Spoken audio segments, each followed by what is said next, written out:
Sophia was a rich girl. In my past life, I worked desperately to be worthy of her. I poured myself into saving her family's company until I was sick to death. Later, when I was near death and she and the blonde she had chosen appeared before me, I finally understood. The company wasn't mine, the child wasn't mine, and I was even just a pawn in their emotional manipulation. When I opened my eyes again, I had returned to the day her mother held 50,000 US dollars and told me to leave Sophia. I took the bank card with a face full of delight. Okay, Annie, I'll get as far away as possible. What did you say? Sophia's mother, Victoria, had fissures appear on that well-maintained face for the first time. She had probably rehearsed countless possibilities. I might angrily accuse her of insulting love with money. I might tearfully declare that I truly love Sophia, or I might affect moral superiority and refuse, then turn to tell on Sophia to win sympathy. She had prepared every line to respond, ready to crush my poor boy's pride into the dirt and spit on it. But she never expected that I would react like this. Surprise en une abachée surprise. I looked at the thin bank card in her hand, my eyes shining, like a traveler who'd been trekking across the desert for 3 days and nights, seeing an oasis. That wasn't an ordinary bank card. It was a ticket to a new life, the coffin nail burying the past, the most endearing thing I had ever seen in 2 lifetimes combined. Auntie, you didn't hear wrong. Afraid she'd change her mind, I snatched the bank card from between her fingers and clenched it tight in my palm, feeling that reassuring chill. I said, "Okay, Annie, I will definitely get far away." To make myself more believable, I even added, "Don't worry, I won't just leave Sophia. I'll quit the company and disappear from the city. I'll change my phone number, my social apps, every contact info. I'll make sure Sophia can never find me in this life. Is that okay?" Victoria was completely stunned. Her mouth opened and closed. The lines she had prepared. Things like, "I've seen people like you before, a toad wanting to eat swan meat. You can't give Sophia happiness," all stuck in her throat, not a single word able to come out. The way she looked at me was like she was looking at a monster. I can understand. After all, just yesterday, I had braved a heavy rain and ridden a shared bike for over half an hour to make Sophia happy, just to buy her a trendy cake she mentioned casually. By the time I delivered it to her building, I was soaked through like a drowned rat. Sophia only stuck her head out the car window, took the cake, and looked at me with some disdain. "Ethan, how did you end up so pathetic?" At that time, yellow hair, that man named Liam was sitting in the driver's seat, one hand on the steering wheel, smiling a smile that was neither a smile nor not, watching me. The look in his eyes was full of mockery and pity, as if he were looking at a dog wagging its tail desperately to please its master. In that moment, what surged in my chest was not grievance, but an endless, hollow sadness. In my previous life, I was exactly such a dog. A loyal dog who staked everything for so-called love to be worthy of her, Sophia. I was born ordinary. My parents were salaried workers, while Sophia was a princess born with a silver spoon. To close the gap between us, I fought for scholarships during college, and after graduating, I joined her family's company, starting from the lowest level staff. I work harder than anyone. While others keep a 9 to 5, I'm a 007. For a single project, I can live at the office for a whole week straight, exhausted to the point of a gastric bleed and being taken to the hospital. Sophia came to see me, her eyes rimmed with red as she said, "Ethan, don't push yourself so hard. It hurts me to see you like this." I was so moved I could barely hold myself together. I felt it had all been worth it. Later, the Taylor family's company ran into a crisis. It was I who, relying on a don't-care-about-my-life work ethic and a little bit of business instinct, brought in the crucial investment, negotiated the life-saving partnership, and literally dragged the company back from the brink of bankruptcy. During that period, I was essentially working at the cost of burning out my life. I thought I would become the Taylor family's hero, that I would rightfully marry Sophia, that I would become a shareholder in the company and ascend to the pinnacle of my life. I've even thought out the names for our children. But what I got was my body completely collapsing. Long-term, irregular hours and high-intensity work lit up countless red flags in my body. When I fell for the last time, the doctor told me it was terminal cancer, not many days left. Lying on the cold hospital bed, I had no zest for life. Sophia and Liam came to see me together at that time. Sophia was still beautiful, but the tenderness in her eyes was gone. Only a sense of relief remained. Liam did not bother to hide his smugness. He had his arm around Sophia's waist, looking down at me, and said, "Ethan, thanks. The company is stable now, and Sophia and I are getting engaged next month." Sophia leaned against him and said softly, "Ethan, don't blame me. My mother was right. We were never from the same world. And the child is actually Liam's. I lied to you back then. I'm sorry.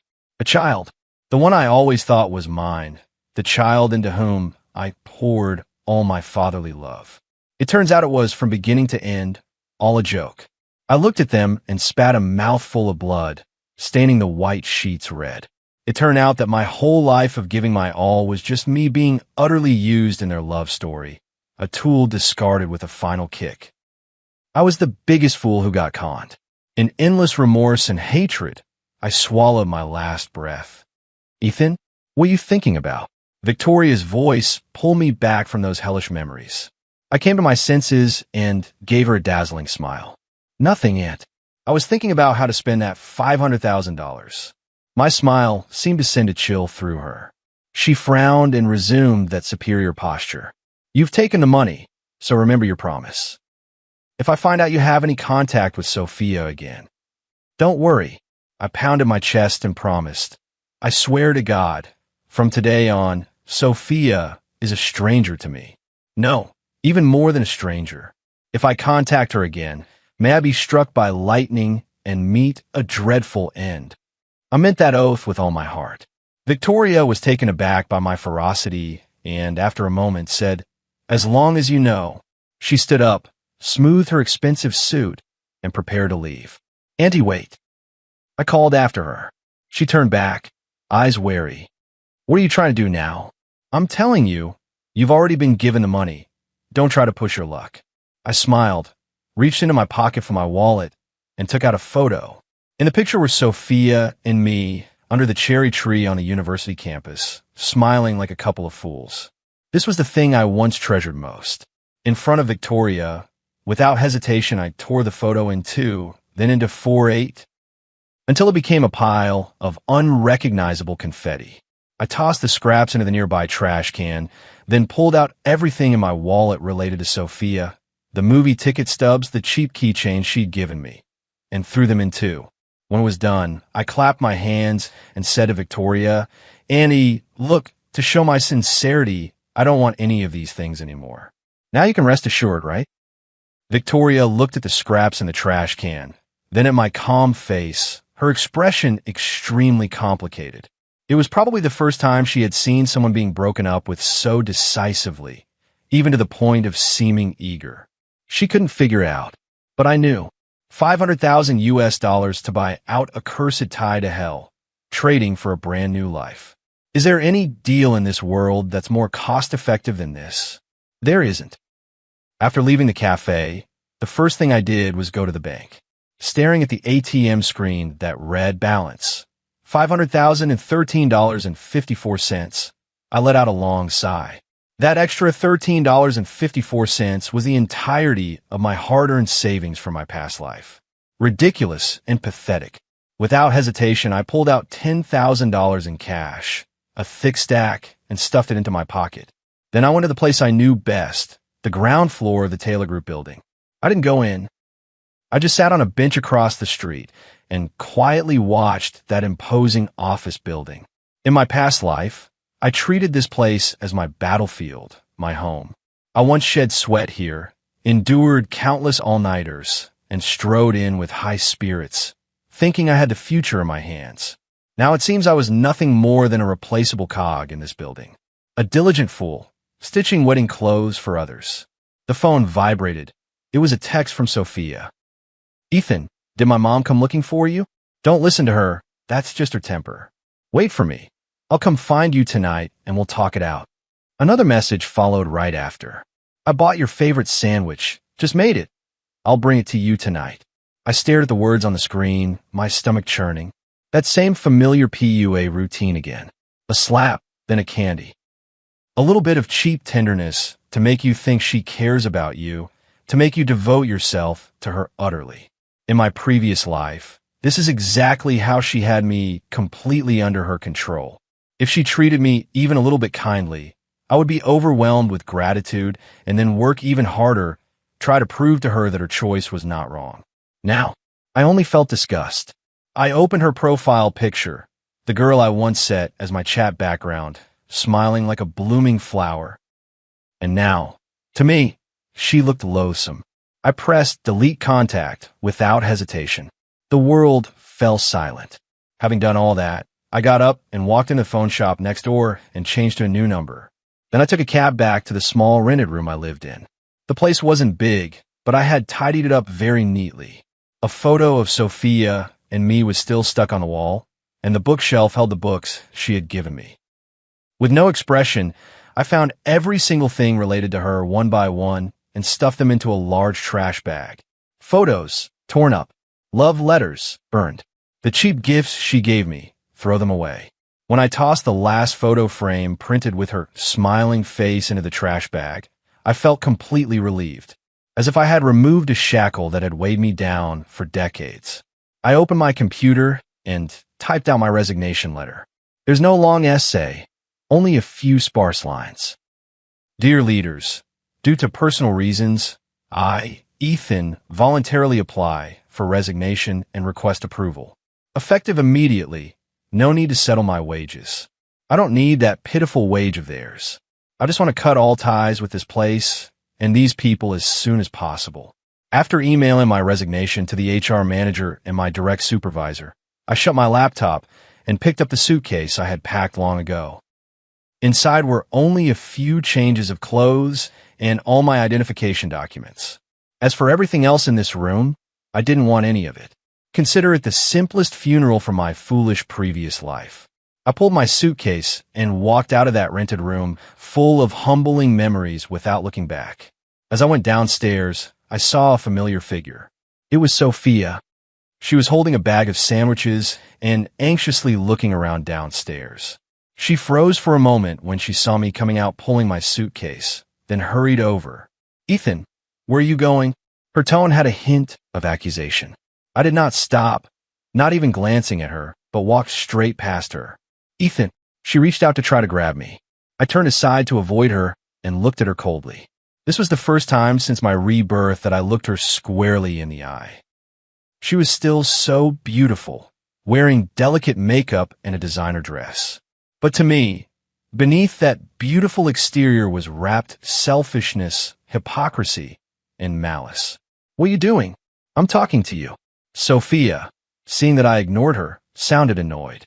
Are you mad because my mom contacted you? I already told you not to pay attention to her. I'll talk to her. Also, where are you going with that suitcase? Running away from home for fun? Aren't you being childish? Her tone was full of that condescending air of magnanimity, as if all my emotions were supposed to revolve around her. I'm angry because of her mother. I'm sulking because I want her to come and console me. She will never understand that someone can truly be completely disappointed in her and then turn away and leave. I looked at her and suddenly smiled. Sophia, aren't you curious about what your mother told me? She froze for a moment and instinctively asked, what did she say to you? I took the bank card out of my pocket and waved it in front of her. Your mother gave me $500,000 to leave you. Sophia's expression changed instantly, and she hurriedly explained, Ethan, don't take it seriously. That was my mom. I took it seriously. I cut her off, my smile widening. I took the money, and I promised her I would stay far away. Sophia's face flushed bright red, half with anger, half with embarrassment. She probably hadn't expected me to bring such a transaction out into the open so calmly. From her point of view, I should feel ashamed. I should feel humiliated. How could you take her money? Ethan, is our relationship worth only $500,000 in your eyes? She demanded of me, distraught. I looked at her as if she were the biggest joke. Relationship? Sophia, did we ever have a relationship? I retorted, the relationship you talk about. Was it you comfortably enjoying my kindness, enjoying me working like a beast for your company, then turning around and flirting with another man in a luxury car? The love you talk about is saying, I love you to me while carrying someone else's child, scheming how, after I die exhausted, you'll rightfully inherit everything I bled and fought for. My voice wasn't loud, but each word was like a cold knife, stabbing into Sophia's heart. Her face went from flushed to ashen. You? What are you talking about? I didn't. Her eyes were frantic. She didn't dare look at me. Not at all. I sneered. Sophia, you can stop acting. You know what kind of person you are, and now I do too. As for this $500,000, I said, weighing the card in my hand, I think it's not buying off our feelings, it's settling the wages for the years I've labored for your family. It's a little short, but it's better than nothing. After all, my life, in your eyes, isn't worth much money, right? Having said that, I stopped looking at her colorless face, grabbed my suitcase, and walked away. Ethan, Sophia screamed from behind me. Stop right there. Make yourself clear. Do you know something? I didn't look back. Know what? I know everything. I know your plan. I know the company's vulnerabilities. I know your future. I know how you will fall from the clouds and shatter to pieces. And I will be the one standing at the highest point, a cold-eyed onlooker. I hailed a taxi and headed straight for the airport. Driver to the airport. Alrighty. The car started, and the scenery outside rushed past. The city I had lived in for years was slipping away from me. I took out my newly replaced phone and booked a plane ticket to Emerald Valley. No reason. I just wanted to go somewhere warm where I could completely relax. From today on, I will live for myself. As for Sophia and the rotten things behind her, let them rot in the past. My phone vibrated. It was a text from an unknown number. Ethan, where are you? Make yourself clear before you leave. Did you misunderstand something? Liam and I are just ordinary friends. I looked at the message, the sneer at the corner of my mouth growing deeper. Ordinary friends? Ordinary friends who can scheme together to strip me bare and seize everything after I die? I blocked that number, then turned off my phone. Outside the window, the sun was slowly setting, dyeing the sky a brilliant orange-red. A new life began. The air in Emerald Valley was moist and warm, carrying a scent of plants and earth mingled together. I found a guest house hidden among tropical foliage and settled in. Opening the window revealed nothing but green. On the first day, I did nothing at all and just slept in the room. I slept from morning until night, and then from night until the next morning. It felt as if I were making up for all the sleep I'd owed from a past life. When I woke up, I felt completely alive again. That weariness that had seeped into my bones vanished without a trace. I turned on the old phone that had been powered off for a long time. The moment he powered it on, countless text messages and missed call alerts flooded him like a tide. The vast majority were from Sophia and her circle of girlfriends. Ethan, where on earth are you? Answer my call. Johnson, are you even a man? Can't you say things face to face? What kind of skill is playing disappearing? Ethan, Sophia is about to freak out. Please come back. Don't be stubborn. I read them one by one, expressionless. Mixed in were several messages from the company's HR manager. Ethan, we received your resignation letter. But leaving requires procedures. Abandoning your post like this counts as absenteeism, and the company has the right to pursue responsibility. Ethan, Mr. Taylor wants you to return to the company immediately. There's an important project that needs your attention. Ethan, if you don't show up, the company will treat you as having automatically resigned, and it will affect your professional endorsement. Threats, temptations, still the same old tricks. I let out a soft laugh and deleted all those messages. Then I took out a new SIM card and logged into a stock account I hadn't used in a long time. In the account was a bit of money left over from my college days working part-time, a few $1,000s. I stared at the computer screen as memories from my previous life flashed rapidly through my mind. Rebirth's greatest golden trick is the information gap. I know which stocks will soar in the coming years and which industries will become the next big thing.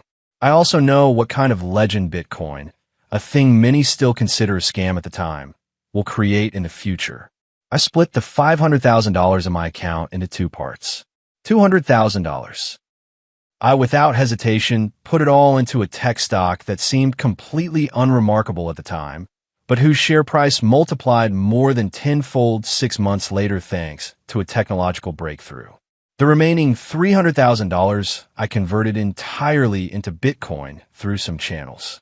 After doing all that, I closed my laptop and stretched like a lazy man. The money had already been dispatched. Next, I only needed to quietly wait for it to bloom and bear fruit. And I was about to start enjoying a life I had never experienced. For the next month, I completely emptied myself. I wandered through the villages of Emerald Valley, watching elephants and peacocks, drinking rice wine with the locals, and eating food with my hands. I went to the tropical botanical garden and saw all kinds of strange-shaped plants, feeling the masterful workmanship of nature.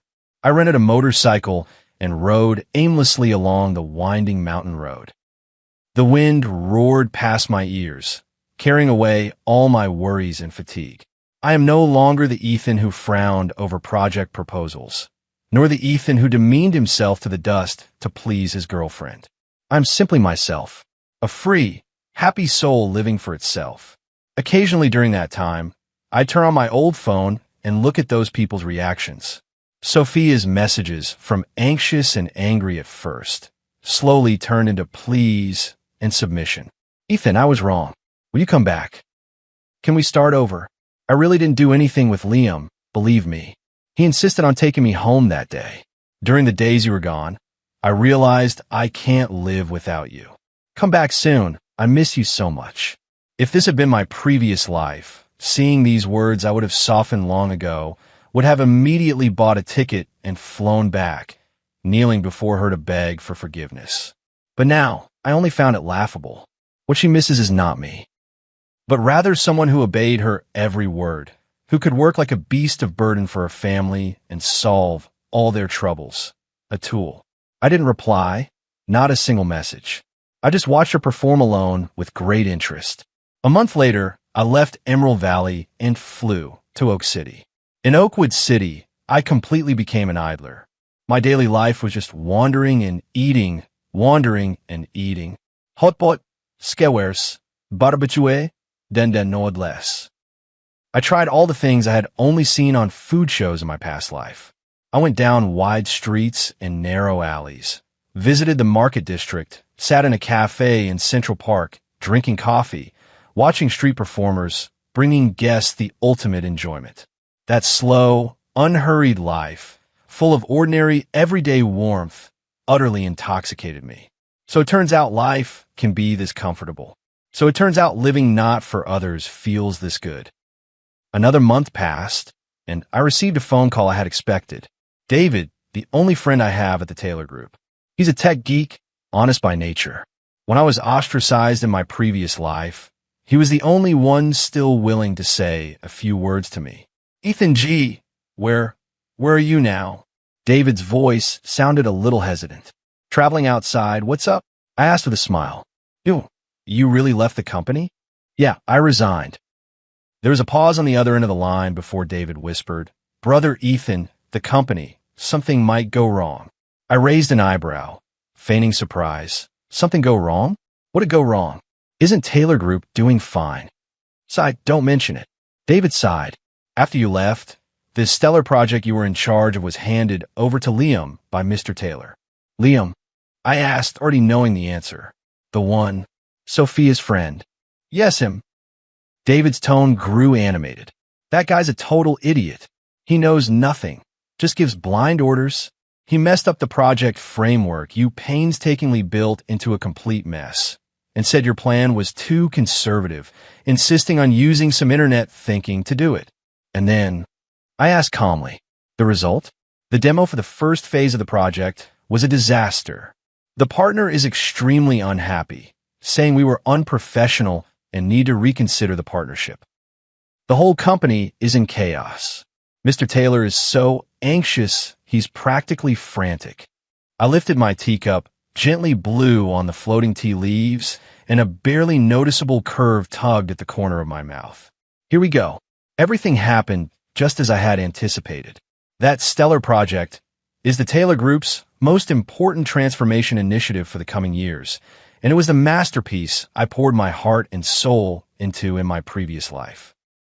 I'm the only one who fully understands the project's core technology and the plan to advance it. When I left, I deliberately left behind some back doors that only I could understand and a few seemingly insignificant but actually crucial technical nodes. That half-baked Liam could never figure them out. He is eager for quick success, wants to prove he's better than me, and will inevitably make sweeping reforms, then crash headlong into the southern wall. Ethan G., David's voice carried a hint of pleading. Mr. Taylor and Sophia, they've been searching for you everywhere. Sophia even came to the company today to ask me if I knew where you were. Ethan G., why don't you come back and take a look? Go back. I chuckled lightly. Go back to do what? Go back to wipe that idiot's ass.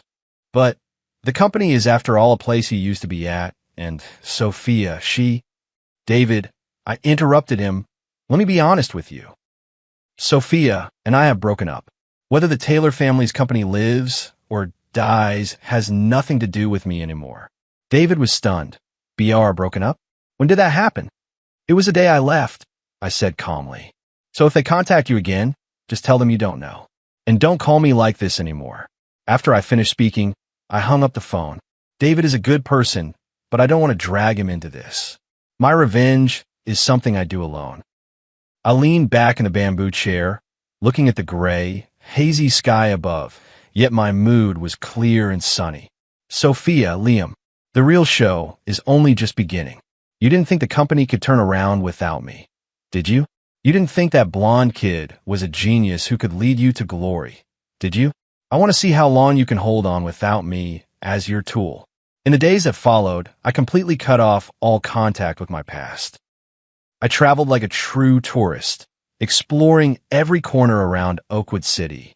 The sacred Mountain Buddha, Angel Mountain Golden Peak, Dujianjian, those names that once only existed in geography textbooks became the scenery beneath my feet. My state of mind, as my horizons broadened, became increasingly peaceful. The grievances of my past life were like a massive stone pressed against the bottom of my heart. And now, that massive stone is being chipped away bit by bit, turning to dust and drifting off with the wind. I no longer live for revenge. I am here to enjoy this hard-won rebirth. Revenge is merely a convenience. It's just a little dessert after the meal to add some seasoning to this magnificent journey. 2 months later, the $200,000 I had originally invested in the stock market had already quintupled, becoming $1 million. I didn't hesitate for a second and threw it all out, then, following my memory, put it into another pharmaceutical stock that was about to explode. And the Bitcoin I had bought with $300,000 began to slowly climb in price. Everything was moving in the direction I had envisioned. I was no longer short money. I could go anywhere I wanted and live any life I desired. After I grew tired of Oak City, I flew to Blue Sky Lake. I saw the mirror of the sky and watched the migratory birds of Blue Sky Lake fly together. I galloped across the boundless grasslands, drank piping hot milk tea in the herders' tents, and ate large chunks of hand-pulled mutton. I completely immersed myself in this rugged and free way of life. My skin had been bronzed by the sun. My body had become sturdier and more reserved. I was no longer that bespectacled, refined city white-collar worker. I resembled more a traveler who had spent years on the road. In my eyes, a world weariness that saw through things, and a calmness about the future. Just when I thought the people and events of the past had been left far behind me, an uninvited guest shattered my peace. That day, I was in a small town by Blue Sky Lake, looking for a local restaurant to eat. I hadn't been seated long when a familiar, yet strange figure appeared at the door. It was Sophia. She was thinner and looked much more haggard. Her once exquisite makeup was gone, replaced by a face full of fatigue and the grime of travel. She wore an unfashionable trench coat, looking somewhat thin against the highlands' biting wind. How did she find me? A flicker of doubt passed through my mind, but it was soon dispelled. With the Taylor family's resources, if they were determined to find someone, as long as I was still using my own ID, being found was only a matter of time. Perhaps I myself wanted to see what she looked like now. She had obviously seen me too. Her eyes lit up instantly, that kind of light like a drowning person grasping at the last straw. She hurried toward me, and because she was so excited, she even stumbled a little. "Ethan." Her voice was tinged with sobs. I didn't get up. I just watched her quietly. "I finally found you." She stopped in front of me, tears falling like beads snapped from a string. "Do you know how hard I searched for you?" She reached out to grab my arm, but I nonchalantly avoided it. My coldness left her somewhat at a loss. "Ethan, what's wrong with you? Why are you ignoring me? Are you still mad at me?" she said urgently. "I was wrong, I really was. I shouldn't have gotten so close to Liam. I shouldn't have doubted you. Please forgive me, will you?"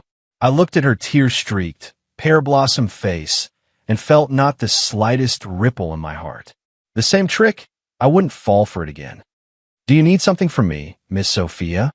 I asked calmly, my tone so detached it was like speaking to a stranger. Being called Miss Sophia made her tremble all over. She stared at me in disbelief. "Ethan, what did you just call me? Aren't you Miss Sophia?" I asked in return. "I am Sophia. I'm your Sophia," she cried. "Oh, Sophia." I nodded. "So, what did you want to see me about?" My indifference and aloofness finally made her realize that I wasn't sulking. I had truly changed. Her crying gradually stopped, replaced by a deep panic. "Ethan, the company is in trouble." She wiped her eyes and said hoarsely, "The Stellar Project failed. Our partner is pulling out and wants us to pay a huge penalty for breach of contract. The bank is pressing for repayment. The company is about to collapse." "Oh," I responded, picked up my fork, speared a piece of steak, and chewed slowly. The taste is good, quite chewy. My reaction once again exceeded her expectations. She thought I would be shocked, would be concerned, would, as before, immediately take the company's mess on as my own. But I didn't. I was calm as if listening to a story that had nothing to do with me. "Ethan," she finally couldn't hold back. Her voice pitched 8 notes higher. "Are you even listening to me? The company is finished. Our family is finished." "So," I looked up at her. "Your family's company is finished. What's it got to do with me? How is that not your business?" She said, agitated. "You're a part of the company too. The Stellar Project was your brainchild. Only you can save it. Only you can save the company. Sophia, have you forgotten?" I put down my fork and wiped my mouth with a napkin. First, I already resigned. I'm no longer an employee of the Taylor Group. Second, it was your mother who gave me $500,000 to make me go far away and never have anything to do with you or your Taylor family again. I pointed to myself and spoke each word slowly and merely fulfilling my promise. Sophia's face instantly went deathly pale. She probably hadn't expected me to state it so matter-of-factly. "That was my mom who did it. It wasn't me," she protested. "I can pay you back. Double no, 10 times. As long as you come back and help the company. Give it back to me." I laughed. "Sophia, do you think I still care about that money now?" I looked at her, my eyes full of pity. "Don't you understand yet? I'm leaving not because of the money, but because I don't want to be a fool anymore. Ethan, do you know what's the most ridiculous thing about you right now?" I cut her off. "It's that you're clearly at the end of the line, begging me, yet you still put on this air of entitlement. What makes you think I'll definitely help you? Our pathetic little relationship, or that pretty face of yours?" My words were like a knife, driving hard into her heart. She staggered back a step, her face whiter than paper. She probably had never been humiliated like this before. After all, she had always been the princess adored by everyone. She looked at me, her lips trembling, unable to get a word out for a long time. I thought she would be mortified and angry, that she would turn and leave. But she wasn't. In the face of overwhelming real-world pressure, so-called pride is worth nothing. She took a deep breath, as if making a difficult decision. She walked over to me, leaned down, and in a tone I had never heard before, almost pleading, said, "Ethan, I beg you, as long as you're willing to help me, to help our family get through this crisis, I'll do whatever you ask." Her voice trembled slightly, her eyes full of despair and struggle. I looked at her, watching this once lofty princess now bowed her noble head before me. I knew my chance had come. I leaned back in my chair, calmly watching her, a playful smile tugging at the corner of my mouth. Whatever I do, it's all loud. Sophia's body stiffened. She, of course, understood the implication in my words. A flash of humiliation and struggle crossed her face, but it was quickly overwhelmed by profound despair. She bit her lower lip and nodded, her voice as thin as a mosquito's. I smiled, laughed with unreserved abandon. Once, I had to be so cautious even to hold her hand, afraid of offending the beauty. But now, she took the initiative to set herself down before me like an item for sale. How the wheel of fortune turns. Talking alone won't do. I said leisurely, "You have to show some sincerity, don't you?" I extended a finger and lightly tapped my lips. The movement was frivolous, full of insult. Sophia's face flushed bright red in an instant. She looked at me, disbelief written all over her eyes. She probably never expected that Ethan, the one who used to obey her in everything and didn't even dare speak loudly, would make such a shameless request. The other diners around us also noticed the commotion on our side and cast curious glances. Those looks were like needles, pricking at Sophia. Her body trembled slightly. I knew she was torn between heaven and earth. On one side was the survival of the family, the prosperous life she would live for decades to come. On the other side was her pitiful, already scarce pride. I didn't hurry her either. I just watched her at my leisure. I enjoyed the process. I enjoyed watching her fall from the clouds, struggling and wavering in front of me. Time passed, minute by minute, second by second. The air in the restaurant seemed to have frozen. Finally, as if she had made up her mind, she closed her eyes, trembling, and slowly leaned down toward me. Her lips were cold and rigid, carrying a trace of desperate saltiness. There was not an ounce of beauty to it. It was like completing a task that had to be done. I gave no response, nor did I close my eyes. I just kept my eyes open, watching her coldly, watching her humiliated, pale face, watching her closed, slightly trembling eyelashes. 1 second, 2 seconds, as if a century stretched on. Just as she was about to leave, I suddenly reached out, cupped the back of her head, and deepened the kiss. She went rigid all over, tried to struggle, but I held her down tightly. My movements were rough and direct, without a trace of gentleness, filled with the pleasure of revenge. After a long while, I finally let her go. She staggered back 2 steps, gasping for breath, her face drained of color. She looked at me, her eyes full of humiliation, anger, and a hint of fear. "Now, is it enough?" she asked in a hoarse voice. This was just the appetizer. I wiped my mouth leisurely with a napkin, as if something dirty had been smeared on it. I said, "If I'm going to do it, I'll do the whole thing." I stood up, pulled out a few bills from my wallet, and tucked them under the bowl. Then I looked at her and said, "Let's go to a hotel. Let me see how sincere you really are." Sophia's body swayed. She could barely stand. She looked at me as if staring at a demon. "Ethan, do you really have to do this?" she pleaded. "What otherwise? You think you're buying cabbages at the market?" I sneered. "Sophia, put away that pathetic act. Now you beg me, not the other way around. You have no right to bargain with me. Either come with me now, or go back, tend to your mess at home, wait for the bankruptcy liquidation, and carry debts you'll never finish paying for the rest of your life. You choose for yourself." Once again, I tossed the choice back to her. I knew she had no choice. She grew up in luxury, used to a life of spending money as if it were nothing. Letting her live like an ordinary person, or even a poor one, would be worse than killing her. She would do anything to keep her wealth. Sure enough, after a brief struggle, she closed her eyes, as if resigned, and nodded. "All right, I'll go with you." I smiled. There wasn't a trace of warmth in her smile. I took her and walked out of the restaurant. The wind outside was strong, making her trench coat flutter noisily. She followed behind me like a soulless puppet. I didn't take her to any five-star hotel. I simply picked the most run-down, cheapest-looking inn I could find in the town. The innkeeper was a local woman who looked pretty tough. She examined the two of us with a scrutinizing gaze, sizing us up. I didn't care, and checked us into a room using my ID. The room was small, the furnishings sparse, and a damp, musty smell hung in the air. There were mottled stains on the walls. The sheets looked like they hadn't been changed in who knows how long. Sophia frowned as soon as she entered the room, her face showing undisguised disgust. This is it?" she asked incredulously. "What dissatisfied?" I sat on the chair that looked like it could fall apart at any moment, crossing one leg over the other. Miss Sophia used to living in a presidential suite. Not used to a place like this? I'm telling you, this is already the limit of what I can give for you. After all, to me, you're only worth this much. My words once again stabbed at her like a knife.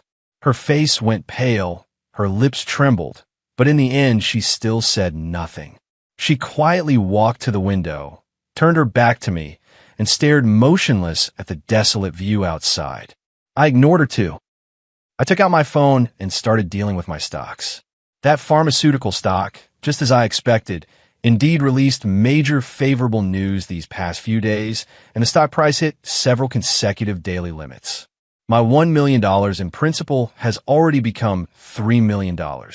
I watched the numbers flickering on the screen, feeling delighted. This brings me more joy than getting revenge on Sophia. Money is the most reliable thing in this world. I don't know how long had passed before the sky gradually darkened. The room's lights were off, making it somewhat dim. Sophia was still standing by the window like a statue. "Come here," I said. Her body trembled, but she turned around and slowly walked toward me. In the dim light, I couldn't make out her expression.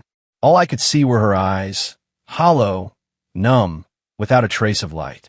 She stood still in front of me, like a condemned prisoner awaiting sentence. I stood up and stepped toward her, one step at a time. She instinctively backed away until her back hit the cold wall, with nowhere left to retreat. I reached out, grabbed her chin, and forced her to lift her head and look at me. "Sophia, do you know? I have imagined this day countless times." My voice was soft, like a devil's whisper. "I have imagined pinning you beneath me, possessing you fiercely, making you cry for me, beg for mercy. But now, looking at your face, I feel utterly tasteless." I let go of her hand, stepped back, putting distance between us. She froze, looking at me in confusion. I took my wallet from my pocket and pulled out all the cash inside, a few $1,000s, roughly. Then I threw the bills, one by one, at her face. "Take this money and get out." My voice was cold enough to freeze bones. "Aren't you the one who wanted me to help you? Didn't you think that if you were willing to sacrifice yourself, I'd act like an idiot and go back to your family to be their beast of burden? You're thinking far too highly of yourself, Sophia, and far too lowly of me. I didn't call you here today because I really wanted to do something to you. I just wanted you to know how cheap and how laughable the sacrifice you think you've made looks to me. I just wanted you to taste what it's like to be toyed with, to be humiliated. Now you've tasted it, so you can get lost." Banknotes fluttered and slid off her face, scattering all over the ground. She stood there dumbly, like a statue struck by lightning. Her face registered, first shock, then humiliation, and finally, total collapse. "Ah!" She let out a sharp, inhuman, hissing cry. She crouched down, hands covering her face, letting out a heart-wrenching wail. In that cry were despair, remorse, and unwillingness to accept it. I looked at her coldly, without a trace of pity in my heart. All of this was her own doing. I turned, opened the door, and walked out without looking back. When I reached the hotel entrance, I heard her hysterical questioning behind me.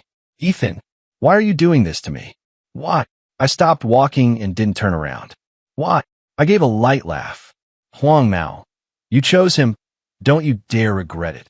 After speaking, I strode briskly into the night. Behind me were her increasingly distant, despairing wails. Nice. An unprecedented thrill. This feeling of completely crushing her mentally satisfied me more than any physical revenge ever could. Sophia, this is only the beginning. The pain you gave me, I will return to you little by little, doubled. After leaving that shabby inn, I did not stay in the small town. I hired a car overnight and left Blue Sky Lake. The next stop was the ancient city. 13 Dynasty ancient capital. The weight of history hits you full force. I threw myself into this old city, trying to use the dust of history to wash away the slight displeasure left by the recent farce. I went to the Terracotta Army. Looking at those clay figures from 1,000 years ago, I felt the domineering might of the first emperor sweeping across the land.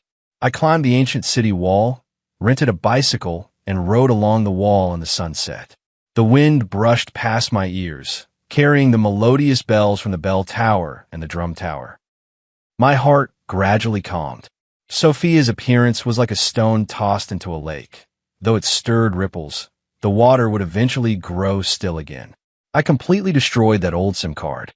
From now on, Sophia, and everyone connected to her, will vanish completely from my world. I began to plan my future. Traveling was merely a temporary indulgence. I couldn't keep drifting like this for the rest of my life. I need a route, a career that belongs to me. From the memories in my head, I know that in the coming years the internet industry, especially mobile internet and artificial intelligence, will see explosive growth. I currently have $3 million in seed funding. Not much, but if used wisely, it's enough for me to seize the first wave of opportunity. I rented a small office in the ancient city and registered a technology company. I thought about the company name for a long time and finally settled on New Dawn. It signifies my rebirth and also implies that this company will, upon a field of ruins, create a new future. I didn't rush to recruit staff. Just me, one computer, beginning to write my first project proposal. It was an app about local lifestyle services. In my memory, years later, a similar giant would rise and completely change the way people live. And for now, this market was still a blue ocean. Although I can't fully replicate its success, I can learn from its model, focus deeply on a specific niche, and seize the opportunity. The market I chose is the campus market. This is a market with concentrated users, strong demand, and relatively low promotion costs. I spent half a month making the project's business model, technical architecture, and promotion plan all clear and detailed. Then I started recruiting people. I didn't go to those large job sites. Instead, I went to the forums of famous universities like Guching University and Western Institute of Technology. I posted a thread without writing anything about salary or benefits. I simply wrote up my project idea and my vision for the future. At the end of the post, I wrote, "I don't have endless wealth, only a dream that might change the world. If you're the same, refuse to be mediocre, and want to do something awesome, come find me. Together, we'll create an era that belongs to us." Very melodramatic and very impassioned. But sometimes what moves people is precisely the kind of purity, untainted by any self-interest. After the post went up, it fell into silence for several days.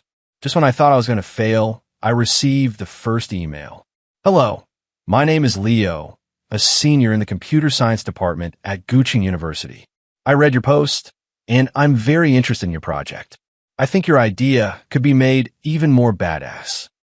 Attached to the end of the email was a PDF of a dozen or so pages. Inside were his additions and optimizations to my project concept. Many of his ideas were even more fantastical than mine as a reborn, yet they were logically rigorous and highly feasible. I looked at that PDF, my eyes growing brighter and brighter. I knew I'd found my first partner. I immediately replied to the email and arranged to meet him. The meeting place was my empty office. Leo was a short guy who wore black-rimmed glasses and looked a bit wooden. But when he spoke about technology and product, he seemed to glow. We talked for an entire afternoon, from technical architecture to market prospects, from user experience to revenue models. The more we talked, the more we hit it off, the more excited we became. Finally, Leo adjusted his glasses and said to me seriously, "Mr. Ethan, I'll work with you. I don't want a salary, just give me some shares." I smiled. "There will definitely be a salary and shares. You won't be without them either." And so, my New Dawn technology welcomed its first employee, who was also its first partner. With Leo joining us, our team quickly began to expand. He used his school connections and brought in 2 more tech experts. One was skilled in back-end development, the other was proficient in algorithms. The 4 of us, like a startup team from a movie, crammed into that tiny office and began working day and night on development. We lived and worked at the company. When tired, we'd nap on army cots, then wake up and keep coding. Although it was hard, everyone was full of energy, because we knew that what we were doing was very meaningful and had limitless potential. During that time, I cashed out all my money from the stock market and put it into the company's operations and buying Bitcoin. I know well that in the early days of startup, cash flow is the lifeline, and Bitcoin is the most powerful backup I've prepared for the future. 3 months later, the first version of our product, the Campus Connect app, officially launched. We chose Ancient City University as the first pilot site. To promote it, we used the simplest and most effective method, grassroots marketing. We printed a large number of flyers and handed them out to everyone we met. At the cafeteria entrance, under the dormitory buildings. We also ran promotions like first order discount and invite a friend to get coupons. At first, the results were not good. Many students were skeptical. But gradually, as the first users experienced the convenience of our app, you could order meals, buy snacks, pick up parcels on your behalf, and even have someone attend class for you. We later cut that feature. Word of mouth began to spread. The number of users started to grow exponentially. A week later, our daily orders exceeded 1,000. 1 month later, we broke through 10,000 orders. We succeeded. At Guching University, we completely defeated those scattered, small-scale competitors and became the only king on campus. On the night of the celebration, the 4 of us, grown men, drank ourselves senseless in the office. Leo hugged my shoulder and cried, "Mr. Ethan, I used to think that in this life I'd probably just go to a big company and be an ordinary programmer, typing code my whole life. I never imagined I could make such an awesome product, something so many people would use." I patted his back and said with a smile, "This is just the beginning. Our goal is the whole country, the whole world." I wasn't drunk. I looked out at the brilliant lights of the ancient city and felt boundless passion in my heart. This life, I will no longer make wedding garments for anyone. I will build a business empire that truly belongs to me. The success of Campus Pass at Guching University gave us tremendous confidence. Riding the wave of victory, we quickly expanded our operations to other colleges in Guching City. Posts in Telecommunications University, University of Foreign Languages, University of Architectural Science and Technology. Our ground promotion team, like a pack of wolves, swept through the entire university town. At every school we arrived at, we used the same method to quickly seize the market. Our user numbers and order volumes kept rising steadily. The company's size, like a rolling snowball, kept growing. We moved into a larger office and recruited more employees. Customer service, operations, marketing, administration, the outline of a proper company had already been established. And I, too, had transformed from a wandering traveler into a CEO with countless daily affairs. Although busy, this feeling of fighting for my own shriek fills me with immense fulfillment and satisfaction. As the company rapidly grows, financial issues have gradually come to the fore. Although we have become profitable, that level of profit alone is far from enough to expand quickly nationwide. We need to raise funds. I began frequently meeting with various investors, but the process was not smooth. Many investors had doubts about our student team. They admitted our model was very good and the data looked promising, but they didn't believe that we, this bunch of brats, were capable of running a rapidly growing company. They put forward all kinds of harsh conditions, either demanding control or forcing down the valuation. These are things I could not accept. New Dawn technology is my blood, sweat, and tears. I will never allow it to be controlled by others. Just when I was tearing my hair out over funding, an unexpected person found me. It was David. He somehow heard about me and came straight to our company. Seeing him again, I felt a bit emotional. He was the same as ever, wearing a plaid shirt, carrying a backpack, with an honest-looking face. Itanye. He saw me and grew a bit uneasy. Don't stand there, sit down. I poured him a glass of water. How did you find this place? I heard from someone from my hometown who studies in the ancient city. David took a sip of water before continuing. Ethan G., you're really doing well now. He looked at our spacious, bright office and the busy employees, his eyes full of envy. Not bad, just small stuff, I smiled. What about you? Still at the Taylor Group? At the mention of the Taylor Group, David's expression darkened. He sighed and said, I left long ago. The company is already gone. Oh, I raised an eyebrow. How exactly is it not working? Ever since you left, the company has been getting worse by the day. David began pouring out his grievances to me. It turned out that after I had rejected Sophia, the crisis at the Taylor Group had not been resolved. The failure of the Stellar Project was like a fuse, igniting all the long-accumulated problems within the company. Partners withdrew funding. The bank pressed for repayment. Suppliers came to collect debts. Sophia's father, John, desperately sought help everywhere to save the company. His hair had turned white from the stress. But business is like war, and when the wall falls, everyone kicks it. Those so-called brothers, he once called friends, all avoided him now. And that genius Liam, in whom Sophia had placed so much hope, not only failed to save the company at its most critical moment, but also took the last of the company's liquid funds and vanished without a trace. What? I feigned surprise. He ran off. Isn't that right? David said, his face full of indignation. That guy's a con. He didn't just steal from the company. He stole from Sophia, too. I heard Sophia gave him all her secret savings to make some kind of investment and ended up losing everything. And then, I asked intrigued. Later, the company couldn't hold on, so declared bankruptcy. David's voice dropped. Mr. John overnight went from a big boss to a debt-ridden pauper. The house and the cars were all sealed by the court. I heard that their family now can only cram into a rented room of a few dozen square meters.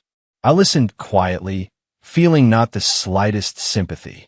All of this is their own doing. If it weren't for their greed and scheming back then, if they hadn't treated that conman Liam like a treasure and treated me, who genuinely cared for the company, like a dog, how would they have ended up like this? What about Sophia? I asked the question I cared about most. David's expression grew complicated. She seems not doing well. I ran into her on the street last time, almost didn't recognize her. She's so thin it's shocking, and her clothes are plain. I heard she's working as a waitress at a bar now to pay off debts. A bar waitress?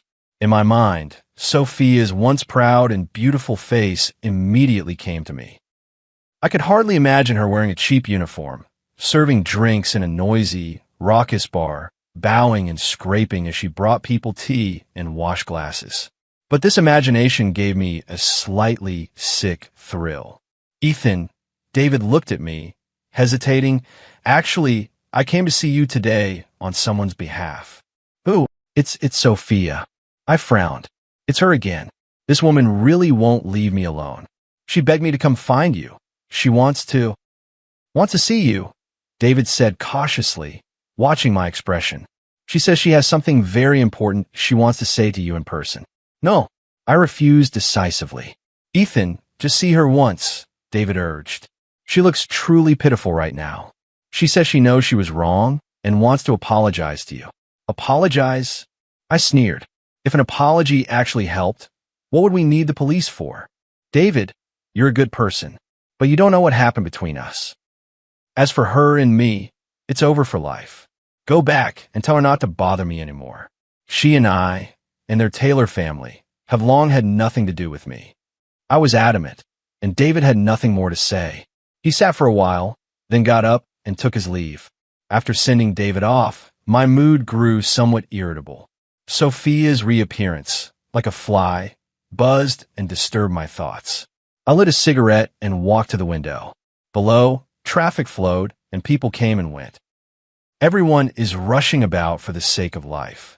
At one time, I was one of them, but now I stand in a higher place looking down on it all.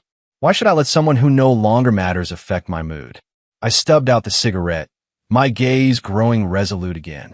My journey is toward the stars and the sea. As for Sophia, whether she is dead or alive, poor or rich, is no longer my concern. All I need is for her to appear and play her part when I need her. Just then, my phone rang.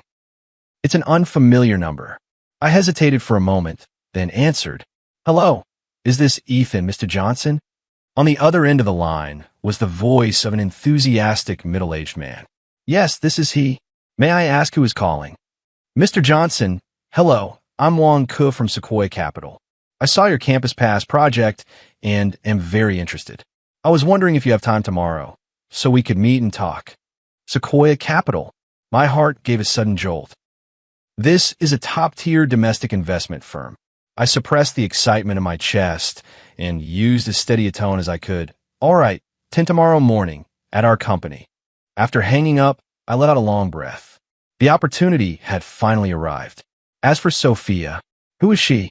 The next morning, the Sequoia Capital team arrived at our company on time. The leader was the very Wang Ke who had called me yesterday. He looked to be in his 40s, energetic with sharp eyes. Clearly a shrewd and capable investor. I invited them into the conference room. Leo and the other two technical partners had already been waiting there. You could tell they were all nervous, not knowing where to put their hands. I gave them a reassuring look and then began my presentation. I didn't use any of those flashy PPTs. I simply used the plainest language to explain why we started the business, the logic behind our product, and our plans for the future. I talked about how we used the most clumsy methods to win our first slice of the market. I talked about how we continuously iterated our product based on user feedback.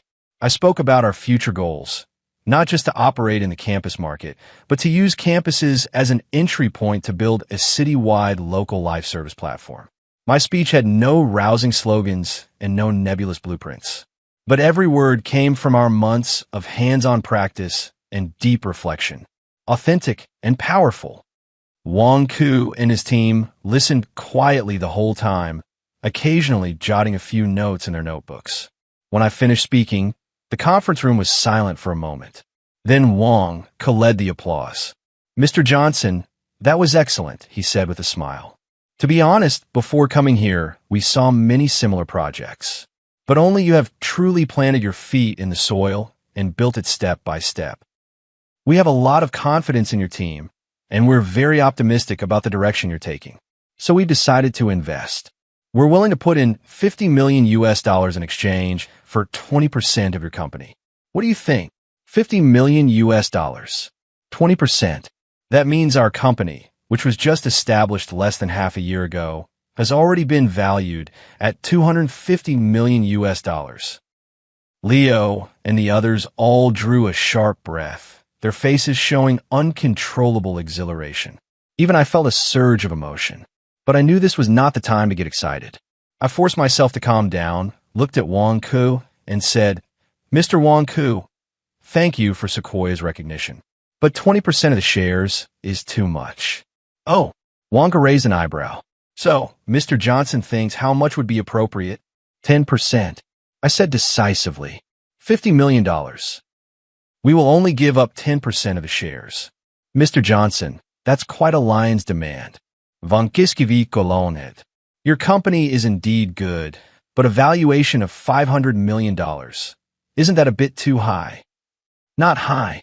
I shook my head, met his gaze, and said confidently, Mr. Wang Ke, what you're investing in isn't our current value. It's our future potential. Give me a year, and I'll make Campus Pass cover 100 universities nationwide, with daily orders exceeding 1 million. By then, the company's valuation will be $5 billion, maybe even $10 billion.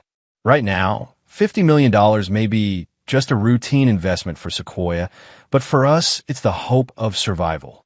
So I have to fight for the greatest benefit for my team and the company's future. 10%. That's my bottom line.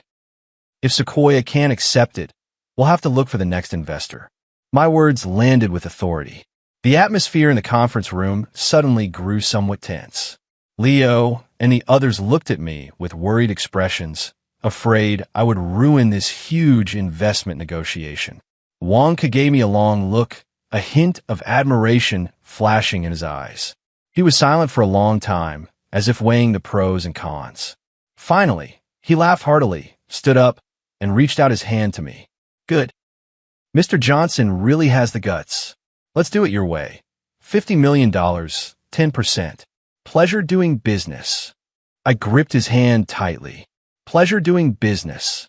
The success of this financing round is a milestone for us.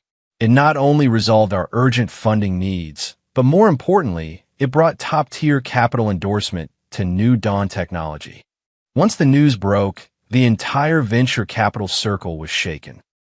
Countless media outlets wanted to interview us, and countless investment firms wanted to participate in the round. Our small, obscure company became an overnight sensation, the focus of everyone's attention.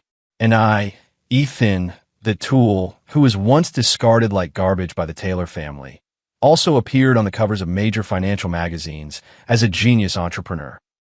Holding the latest issue, I looked at the suited, resolute-eyed version of myself on the cover and felt as if it were a lifetime away.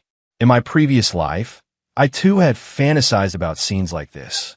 But at that time, I was the son-in-law of the Taylor family, the savior of the Taylor Group. But now I rely on myself. This feeling is more real and more exhilarating than all the fantasies of my past life. The company's development has entered the fast lane. With Sequoia's investment, we set up branches in major cities across the country, hiring like mad and replicating our success model from the ancient city. Our territory quickly expanded from the ancient city to Jing City, Hai City, Nan City, Han City. The Campus Pass app became a household name on university campuses. My net worth also rose along with it. I bought a luxury car, bought a villa, and began a life I wouldn't have dared to imagine in my previous life. But I didn't become obsessed with it. I knew that all of this was just the beginning. My empire had only just laid its foundations. Just when my career was at its peak, I once again received a call from Sophia. She somehow got hold of my new number again. Ethan, her voice sounded very calm, without the previous hysteria and without pleading. It's me, Sophia. What's up? I said, my tone very cold. I want to see you once. She said, just once, it won't take long. I'll wait for you at the cafe downstairs from your company. Having said that, she hung up the phone. I frowned. This woman really is persistent. I had intended to block her outright and ignore it. But then I thought it wouldn't hurt to go and see. I want to see what trick she's trying to pull this time. Also, let her see with her own eyes what she lost back then. I had the driver park the car downstairs at the company. Through the car window, I saw Sophia sitting by the cafe window. She was wearing light makeup and a white dress.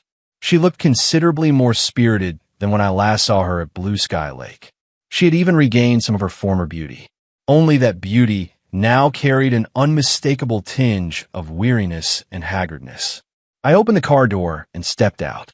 When I appeared at the cafe entrance, she saw me at once. Her eyes instantly became impossibly complex. There was surprise, jealousy, regret, and a trace of something I couldn't understand. I sat down opposite her and didn't say anything. You're doing well now. She spoke first, her voice a little hoarse. Thanks to you, I said lightly. She was momentarily taken aback by my words, a flicker of embarrassment crossing her face. Ethan, I know you hate me. She took a deep breath and said, I'm not here today to ask for your forgiveness, nor to ask for your help. I just want to tell you something. What is it? She looked at me and spoke each word deliberately. Liam is back. My pupils contracted abruptly.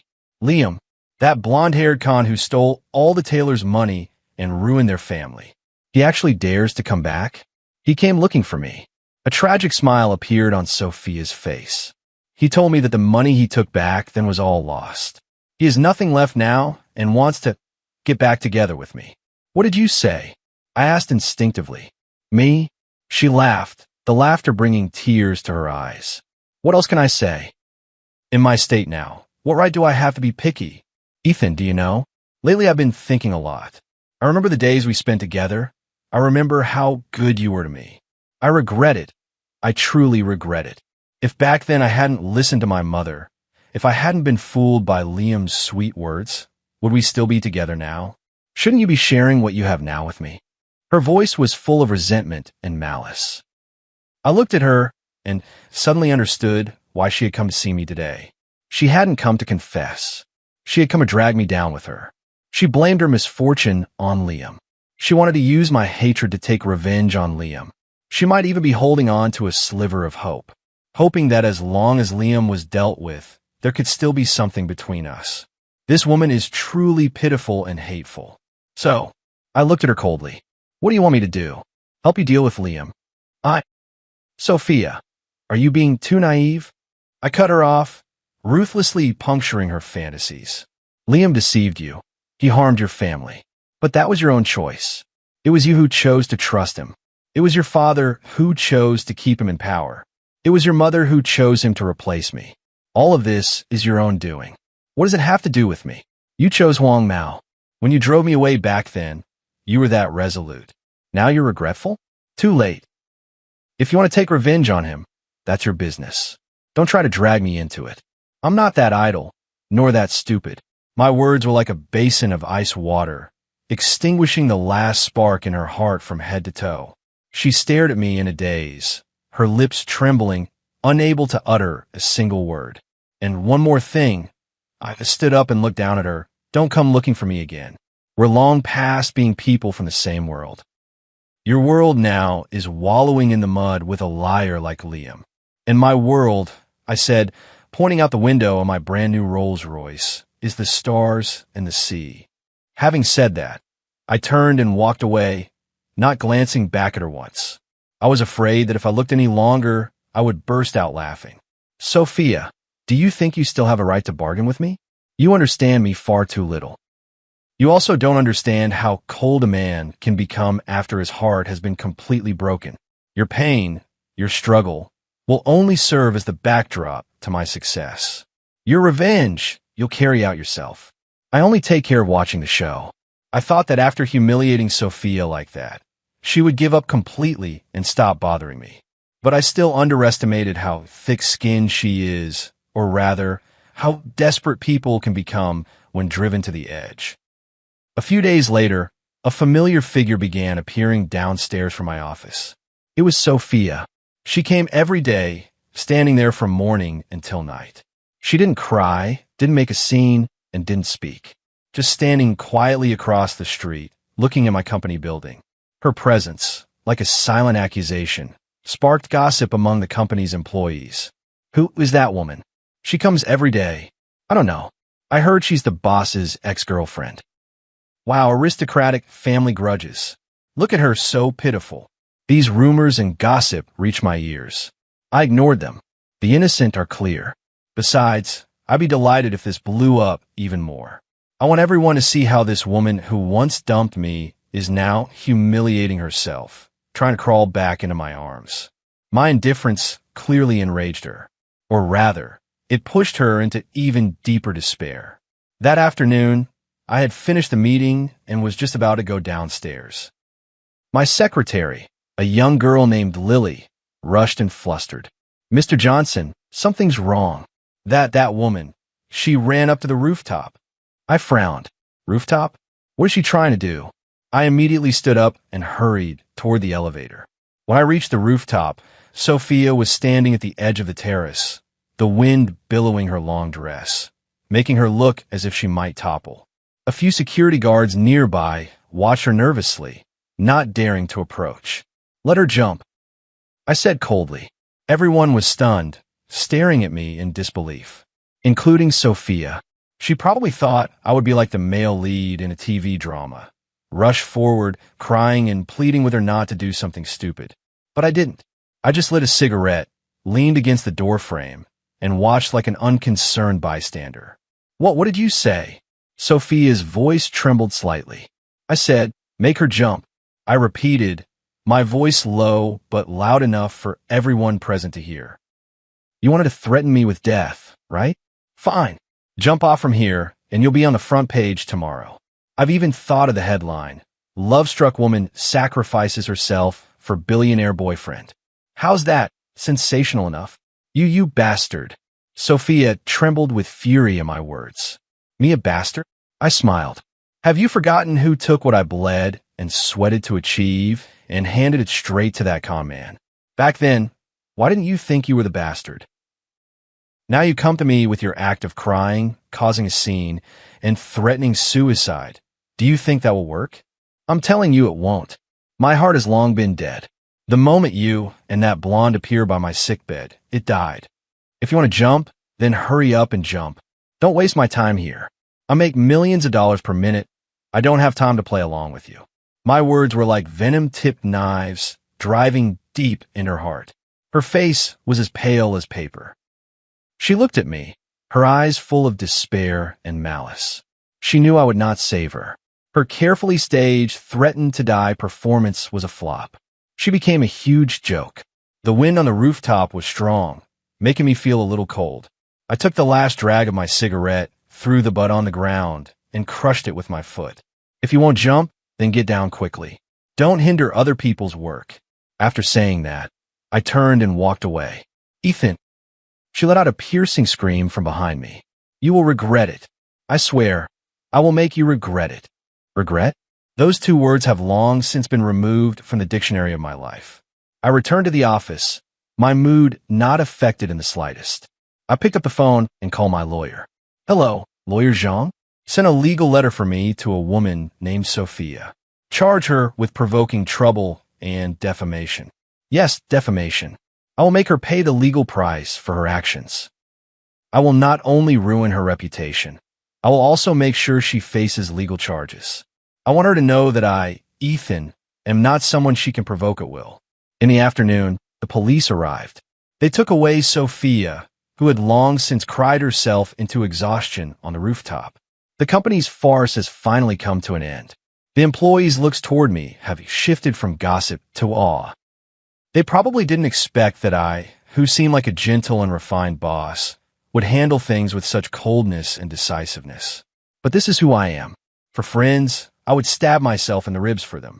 To enemies, I will never show mercy, especially to those enemies who despise me to the bone. A few days later, I received a message. Sophia has been detained. And Liam, upon learning that Sophia was arrested and that I had also intervened, disappeared again. That coward is always only brave in the shadows, playing petty tricks unfit for the light of day. Sophia's parents, the couple who once looked down on me, came to my company. They want to see me. I had my secretary tell them I was busy and had no time. They waited downstairs, from morning until night, a full 3 days. On the fourth day, I finally had time. I had them come up. In my office, I met John and Victoria again. They had aged a great deal. John's hair was completely white.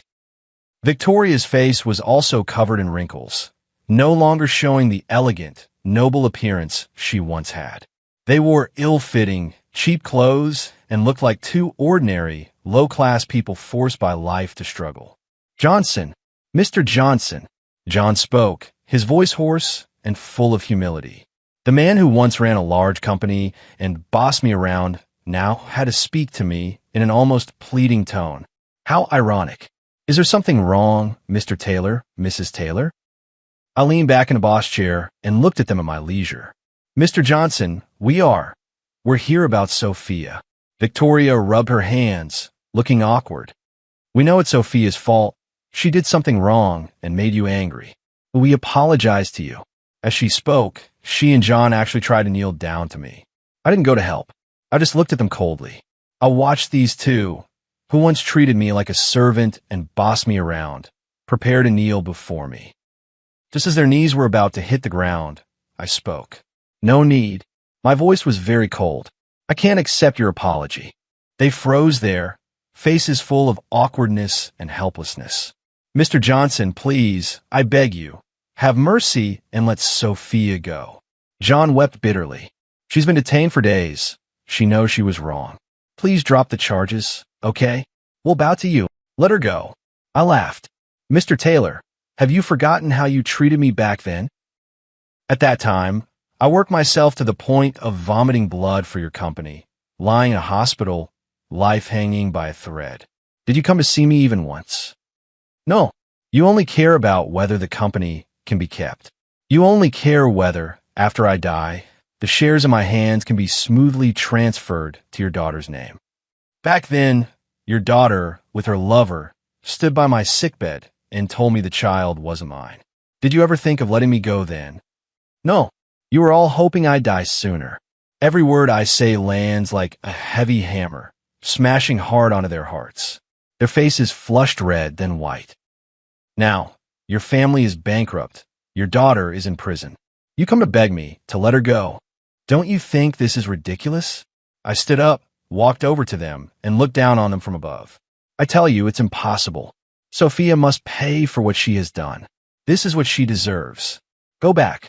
From now on, don't come looking for me again. We're already done with each other." After saying that, I pressed the intercom phone on the desk. "Security, escort the guest out." 2 security guards came in quickly. They carried the distraught John couple and dragged them outside. From start to finish, I never looked at them again. My revenge is not over yet. Putting Sophia in prison is only the first step.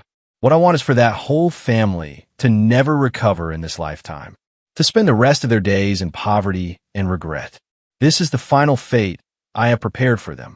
Sophia's case went to trial very soon. I did not appear in court. I gave full authorization to my lawyer. The outcome was unsurprising. Charge of picking quarrels and provoking trouble, plus defamation. Multiple sentences combined, Sophia was sentenced to 1 year of fixed-term imprisonment. This result was lighter than I had imagined. But for a former wealthy heiress, a year in prison was enough to crush all her pride and dignity. I had someone inquire about her situation in prison. I heard that she was having a hard time adjusting. She often got into conflicts with her cellmates over minor things. Then she was dealt with terribly. Her once prided beauty and that tiny scrap of dignity were worthless in an environment that only respected strength and fists. Hearing the news, I felt not the slightest pleasure. Only one thing remained, the calm of dust settling. The name Sophia can finally be crossed off my life, at least for the time being. I have thrown all my energy into the company's development. With the support of Sequoia Capital, New Dawn Technology has grown by leaps and bounds. It took us only 1 year to fulfill the promise I made to Wang Ko. The Xiaoyantong app has successfully reached 120 key universities nationwide, with registered users surpassing 50 million, daily active users exceeding 10 million, and an average daily order volume steadily above 1.5 million. We became the undisputed campus overlord. The company's valuation, just as I predicted, soared all the way past $5 billion. We completed a Series B funding round, attracting the participation of more top-tier capital. As for me, as the company's founder and largest shareholder, my net worth surged, and I instantly became one of the country's youngest billionaires. The media hailed me as a business prodigy and entrepreneurial godfather. Countless young people regard my experience as a model and idolize me. I frequently appeared at various high-end forums and summits, sitting and joking on equal footing with those business magnates I once could only look up to on TV. I bask in the halo and glory that success brings. But I always remain clear-headed. I know that none of this came easily. I also know the higher you stand, the harder you fall. I am working harder and more carefully than ever before. I keep studying and enriching myself. I have recruited top-tier talent and assembled the most professional management team. I transformed the company from a makeshift troupe dependent on my personal abilities into a modern enterprise with complete systems and strong execution. After securing an absolute leading position in the campus market, I turned my attention to the broader white-collar and community markets. We launched a new product line and partnered with thousands of merchants to spread our services into every corner of the city. My business empire was expanding at a visibly rapid pace, just as my life and career reached an unprecedented peak. One phone call brought that name, one I had almost forgotten, back into my world. The call was from the prison. "Is this Mr. Ethan? This is XX Women's Prison." "It is. Your friend, Sophia, will be released from prison tomorrow. According to regulations, we need to contact her family or friends to complete the handover procedures. However, we cannot reach her family. She only left this one contact you." My brows furrowed. Sophia is getting out. She actually left my name as her emergency contact. What does this woman actually want? "I'm not her friend," I said coldly. "I have nothing to do with her. If you can't find her family, that's your problem. Don't come looking for me." After saying that, I was about to hang up. "Mr. Johnson, please wait." The staff on the other end hurriedly said, "Ms. Sophia specifically insisted that you must come pick her up. She said that if you don't come, she won't go out." What? I was nearly laughing from anger. This woman, after coming to this point, actually still wants to blackmail me in this way? Who does she think she is? Whether she goes out or not is her own freedom. It has nothing to do with me. I hung up the phone immediately, then blocked that number. I thought the matter was over. But the next day, my phone was still blowing up. It was all sorts of unknown numbers and a few familiar media friends. "Mr. Johnson, I heard your ex-girlfriend was released from prison today. Will you go pick her up?" "Mr. Johnson, there's a rumor that Sophia gave birth to a child for you while in prison. Is that true?" "Mr. Johnson, Sophia says she will marry no one but you. How do you respond to that?" I stared at those messy news alerts and text messages, my temples throbbing. I immediately had the PR department investigate. Soon, the results came back. It was Sophia. Before she was released from prison, she had used some channel to contact the outside media. She went to the media and revealed that she and I had once been a loving couple. It was my betrayal and heartlessness that led to the various misfortunes she later suffered. She also said that while in prison, she had deeply reflected on herself and recognized her mistakes. Now she only wants to return to my side and make amends for the wrongs she committed. She even invented a melodramatic story about giving birth in prison to win sympathy. At the prison gate, she cried in front of countless cameras, her tears streaking down like pear blossoms in rain. "Ethan, I know I was wrong. Will you come pick me up and take me home, please? I don't want anything else. I just want to be with you. Our child can't be without a father." This scene was as melodramatic could be. As disgusting could be. I looked at the screen at Sophia's pitiful, delicate face and felt a wave of nausea. This woman was truly insane. She has used every means, stopping at nothing, to achieve her ends. Does she think that by using public opinion to blackmail me, I will just give in? Does she think that by creating this obsessive, resentful woman persona, she can make me soften? She knows me far too little. The more she acted like that, the more I despised her and the more disgusted I became. "Mr. Johnson, the public opinion outside is very unfavorable to us right now." The director of public relations said to me anxiously, "Many netizens who don't know the truth are calling you a jerk and an unfaithful man." The company's stock price has also been affected and has started to fall. Do you want us to issue a statement immediately to clarify the facts? No. I shook my head, and the corner of my mouth lifted into a cold arc. No need to issue a statement. Let her make a scene. Didn't she want to act? I'll act along with her. Go, get a car ready. I'm going to personally pick her up and bring her home. The director of public relations was taken aback. "Mr. Johnson, you..." "Do as I say." I stood up and straightened my suit. "Sophia, weren't you looking to have some fun? Fine. I'll play a big game with you. Let you know what it means to bring disgrace upon yourself." I had the driver take my flashiest red Ferrari and sped to the prison gate.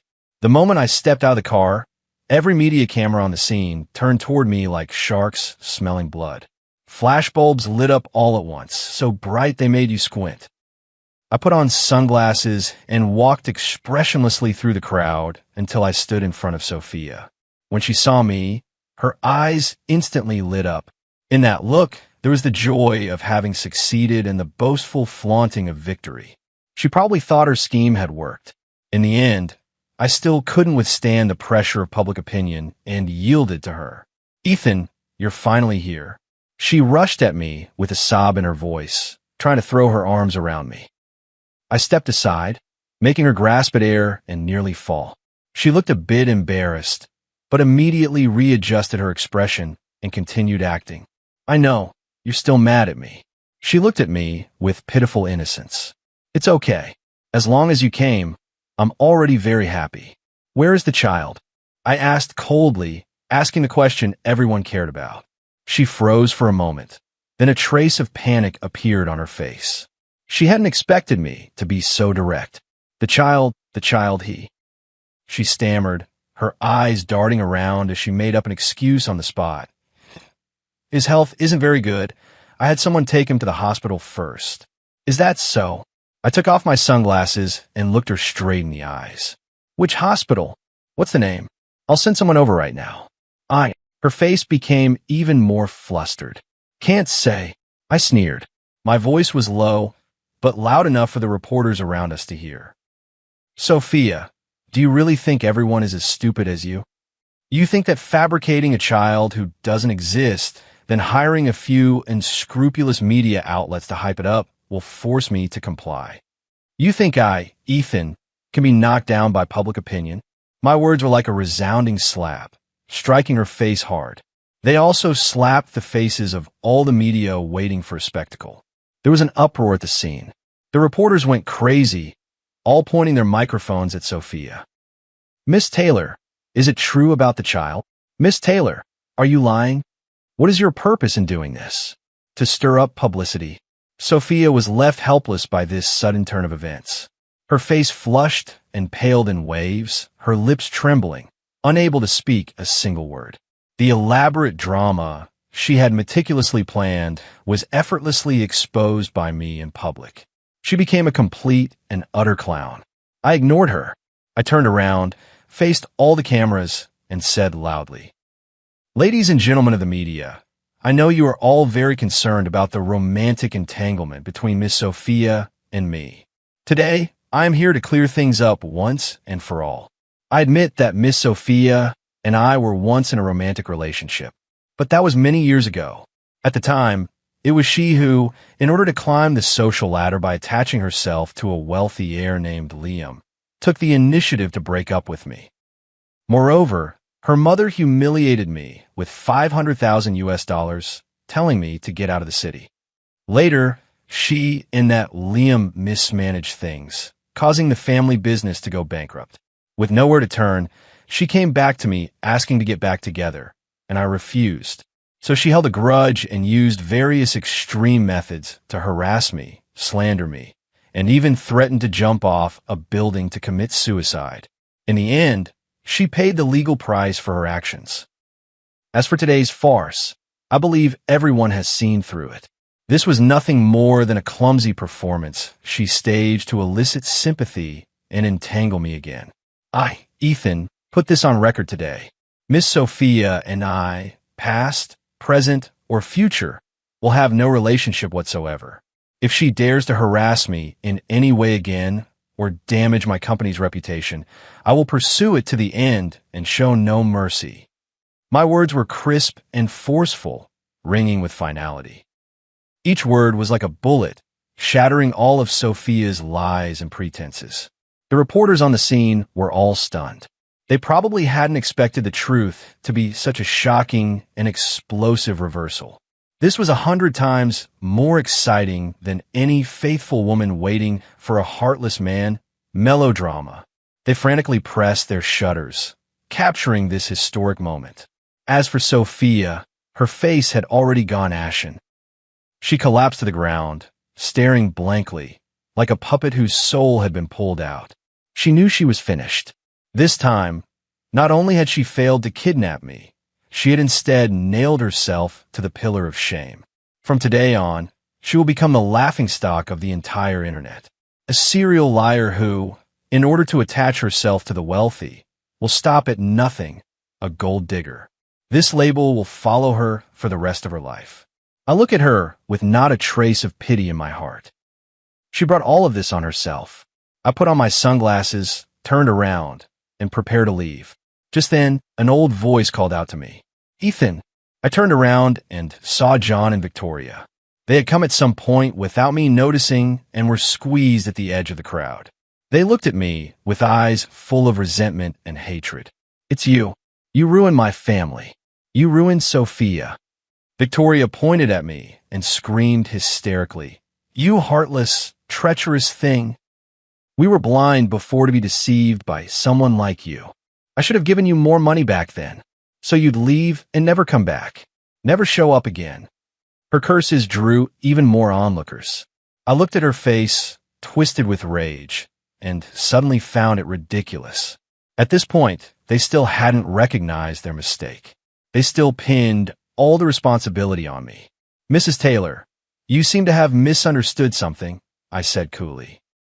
"It wasn't me who deceived you in the first place.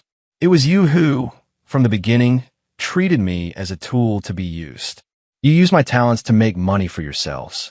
In your eyes, I'm even less than that con artist Liam. When you decided I was no longer useful, you kicked me aside. Now that you're in trouble, you want to turn me into a straw to clutch at. There is no such good thing in the world. I tell you, the tragedy that befell your family has nothing to do with me. It's entirely your own doing. You brought it upon yourselves. It was your greed, your stupidity, your failure to see what was obvious that led to all of this. If you want someone to blame, blame yourselves." Having spoken, I ignored their curses, turned, and sat into my Ferrari. The engine let out a roar and vanished into the distance. Behind me were Sophia and her family, their desperate cries and curses, and countless flashing camera bulbs. I knew that from today on, the grudge between them and me was completely settled. They no longer have the right to be my opponents. They will only live out their pitiful remaining lives like rats in the gutter, spending them in darkness and regret. As for me, I will keep driving my sports car toward my own, even vaster sea of stars. Sophia's farce simmered online for a few days and then quickly died down. Under the operation of my PR team, the tide of public opinion completely turned in my favor. After netizens saw Sophia's true colors, they relentlessly criticized her, and I was fashioned into an image of a beautiful, strong, tragic figure, an inspirational idol who was mercilessly abandoned by his ex-girlfriend's family, fought back, and succeeded through his own efforts, yet was still bitten back. My personal reputation didn't drop, it rose instead. The company's stock price, after a brief dip, quickly rebounded and even hit a new high. You could say Sophia used her last shred of dignity to give me a spectacular piece of free publicity. How ironic. After dealing with that matter, my life returned to its usual peacefulness and busyness. I flew to the United States to visit Silicon Valley and investigate the latest technological developments. I met with executives from world-class companies like Google, Apple, and Amazon to discuss future cooperation. My vision has long since transcended the domestic sphere. What I want to build is a world-class business empire. Just when I was busy with my career, a piece of news reached my ears. Liam, that blonde con man who had been missing for over a year, had been caught. He was arrested by local police in a small Southeast Asian country for participating in online gambling. Apparently, the money he had once skived off from the Taylor family had long since been squandered. After that, he stayed abroad, getting by with various scams and cons, living in utter destitution. Being caught this time was, in a way, retribution for his evils. The domestic police quickly got involved and had him extradited back to the country. He now faces the severe punishment of the law. Hearing the news, I didn't feel much. To me, Liam had always been just a clown. I had long ago anticipated his outcome. What I cared about more was Sophia. After that prison release farce, she and her family completely vanished from the public eye. I sent people to make some inquiries. It turned out that their whole family could no longer stay in the old city because they had racked up too much debt. They moved out of that dilapidated, rented room overnight and disappeared without a trace. Some say they returned to their rural hometown. Others say they moved to a small city in the South and live incognito. In any case, they seem to have vanished into thin air. For me, that was the best outcome. I can finally, completely erase this entire family from my memory. 2 more years passed. In those 2 years, my career reached a new peak. New Dawn Technology successfully went public on the NASDAQ in the United States, with a market value surpassing $100 billion. My personal net worth has also exceeded $50 billion US, placing me at the forefront of the global rich list. I've become one of the most dazzling stars of this era. I've obtained everything in this life that I never even dared to dream of in my past life. Money, status, fame, but I didn't feel particularly happy. When every goal had been achieved one by one, a massive sense of emptiness began to overwhelm me. I began to wonder, what is the meaning of my rebirth? Is it merely for revenge? Just to make money? If that's the case, then I have already completed all my tasks. What should I do in the days ahead? I began to cut back on work, spending more time on travel and reflection. I went to the African savanna to watch the animal migrations. I went to Antarctica to see the glaciers and penguins. I went to the Amazon rainforest to feel the primordial vitality of life. I've seen the most magnificent landscapes and also witnessed the deepest human suffering. My state of mind gradually changed through one journey after another. I no longer cling to past grievances. I began to focus on things that are more meaningful. I founded a charitable foundation dedicated to improving education and medical conditions in impoverished areas. I used my wealth and influence to help those who needed assistance. In the process, I found a new meaning in life. That heartfelt joy after helping others is something no amount of money can compare to. I feel that my soul has received true redemption and elevation. It was spring again. I came to a remote southern town for a charity project. The town was underdeveloped, but the mountains were clear, the waters beautiful, and the people sincere and simple. After the project ended, I didn't hurry to leave. I was alone, walking casually along the streets of the small town. In front of a noisy produce market, I saw a figure that was both familiar and strange. It was a woman, wearing cheap clothes, washed pale, standing at a fruit stall and arguing with a vendor, faces flushed over a few cents. Her hair was dry, yellowed, and tangled. Her face was etched with the marks of wind and frost, making her look a decade or more older than her actual age. She was still holding the hand of a 3- or 4-year-old little boy. The child was sallow and thin, hiding timidly behind her. I stopped in my tracks and watched her quietly. It's Sophia. I didn't expect to see her here again in this way. In the end, she still couldn't outbid that shrewd stallholder. She took a few crumpled coins out of her pocket and bought an apple that looked about to rot. She wiped the apple on her clothes and handed it to the boy behind her. The boy took the apple and devoured it greedily. And she just stood to the side, looking on indulgently, a trace of bitter smile at the corner of her mouth. In that moment, a swirl of mixed emotions welled up in my heart. There was no hatred left, nor any pity. Only a single feeling remained, the weary sense of having witnessed the world's changes. She seemed to notice my gaze and instinctively lifted her head. When she saw me, her whole body went rigid. In her eyes was first shock, then panic, and finally a deep, mortifying shame. Instinctively, she wanted to grab the child and run. Wait! I spoke and called after her.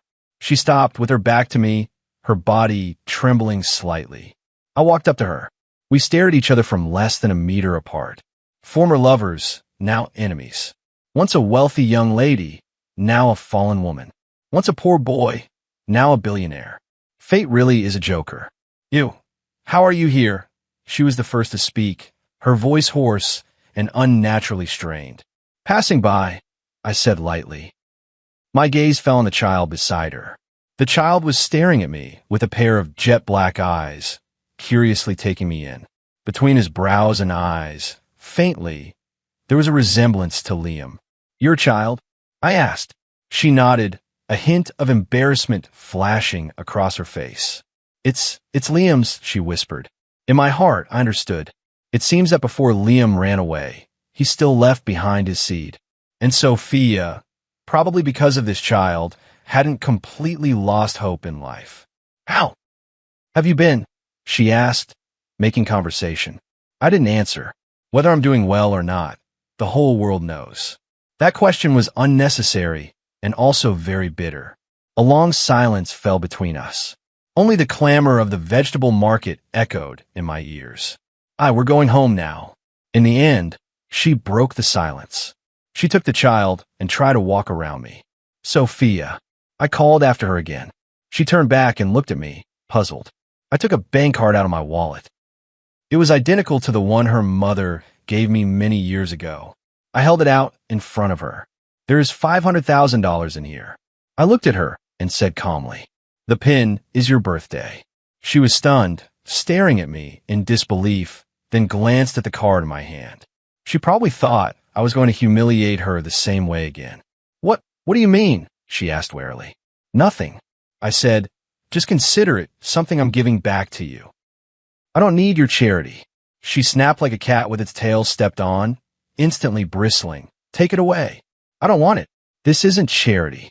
I shook my head. "This is what you deserve. Do you remember? Many years ago, your mother gave me $500,000 so I would leave you. At the time, I took the money and promised her I'd get as far away as possible. In a sense, my success today owes something to that $500,000. So now, I'm returning that $500,000 to you. Between us, we're truly even. From now on, you're you, and I'm me. We have nothing to do with each other anymore." My words left her standing there, stunned. She looked at me, her expression unbearably complicated. There was gratitude, regret, unwillingness, and a trace of relief. She hesitated for a long time, and in the end, reached out and took the card. Her fingers trembled slightly the moment they touched the card. "Thank you." She lowered her head and spoke softly. This was the first time I had heard those two words come from her mouth. Not for profit, not for a deal. Just simply a single thank you. I nodded and said nothing more. I turned and prepared to leave. "Ethan," she called after me again. I turned around. She looked at me, and suddenly a smile appeared on her face. It was a kind of relieved smile, coming from the heart, one I had never seen before. "Wish you happiness." After saying that, she took her child by the hand, turned, and melted into the crowded throng of the vegetable market. There was no turning back. I stood where I was, watching her vanishing back, motionless for a long time. After a long while, I smiled too. It was a kind of smile I had never felt before, a relieved smile. I turned and, facing the warm sunlight of the small town, strode forward. Let the past be the past. She and I will each have our own new beginnings.